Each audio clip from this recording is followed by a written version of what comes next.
Protesters demand tougher action at UN climate talks.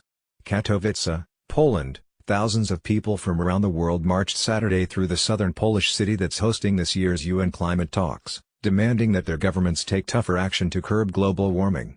Protesters included farmers from Latin America, environmentalists from Asia, students from the United States and families from Europe, many of whom said climate change is already affecting their lives. "Climate change is the thing that frightens me the most," said Michał Dabrowski from Warsaw, who brought his young daughter to the march. "I'm a father and it's kind of crucial that she will have a decent life."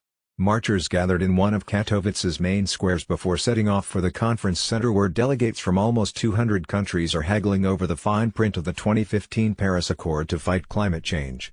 Some protesters were dressed as endangered orangutans while others wore breathing masks to highlight the air pollution in Katowice, which lies at the heart of. Inside the UN meeting, negotiators were concluding the first week of talks, which are focused on finalizing the Paris rulebook that determines how signatories to the 2015 deal record and report their greenhouse gas emissions.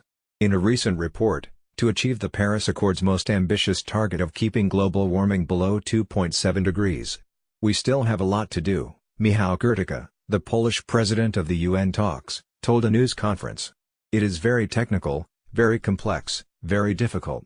Delegates said a major issue was how to reassure developing countries that richer nations would deliver on promises to help finance the cost of shifting to a lower carbon economy.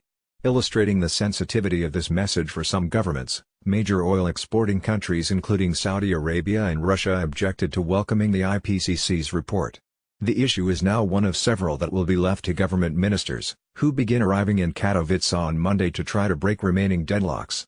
Environmental groups want countries to send a strong signal that they're ready for more ambitious action in the years ahead, but some protesters Saturday felt that governments alone would not do enough to fight climate change.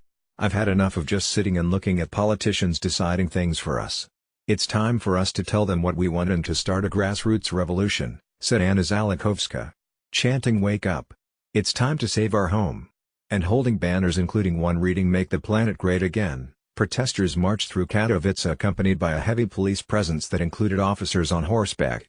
A group wearing polar bear costumes was expelled from the march after suggesting that fossil fuels should be replaced by nuclear power, a technology that many environmentalists object to.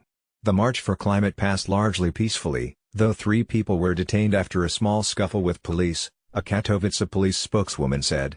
Similar marches for the environment took place in France on Saturday, but those were staged by people angry over fuel tax increases.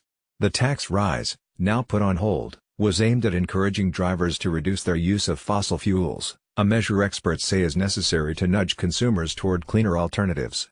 Resistance to the fuel tax is a blow to French President Emmanuel Macron, who sees himself as the guarantor of the Paris Accord.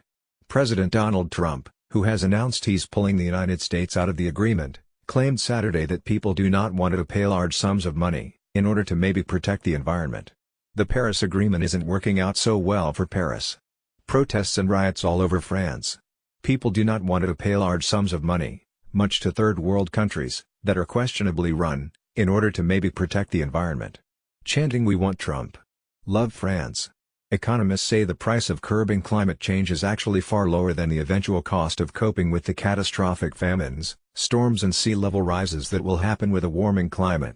The Climate Action Network, an umbrella group for environmental organizations, on Saturday gave its Fossil of the Day award to the United States after Washington's diplomats objected to linking human rights to climate change.